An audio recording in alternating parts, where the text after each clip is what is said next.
You know, speaking of family, this is a time where a lot of families are together in isolation. And right now, it's a very trying time in the United States. I mean, over the last few weeks, you know, after the murders of George Floyd and Breonna Taylor and so many other people, we've been seeing this massive call to end police brutality in America and to call out systemic racism. Your daughter's 10 years old. How are you approaching those conversations with her?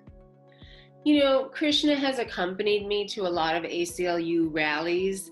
She was also present when I addressed a UN conference at the UN on women's equality. And she has heard about these issues of discrimination and what it's like to be a brown or black person in this country from day one of her existence, whenever she was old enough to register it in an age-appropriate way. So she's had a little bit of information all along her life.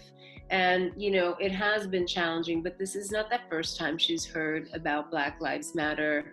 This is not the first time. It's painful if you are the mother of an African American or Latino boy in this country. Like, I can't imagine what that anxiety is like. And it's just really unfair. And it's really time for it to stop. We're also seeing, across the board, companies trying to be more inclusive and making statements, being against systemic racism. In what ways can the food industry or the media in the food industry do better? Well, you can hire brown and black editors, producers, photographers, food stylists. There's no shortage of talent.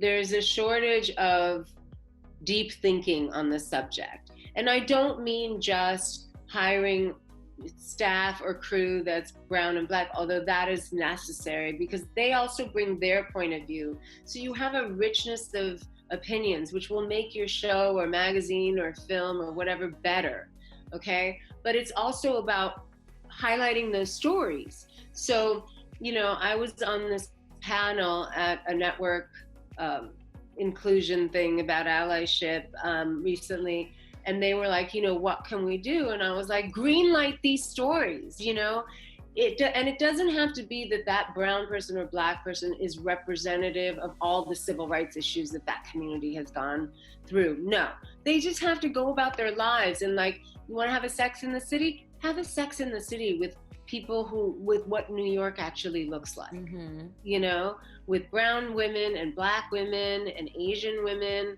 and white women too. But I mean, just like treat us like you treat white stories.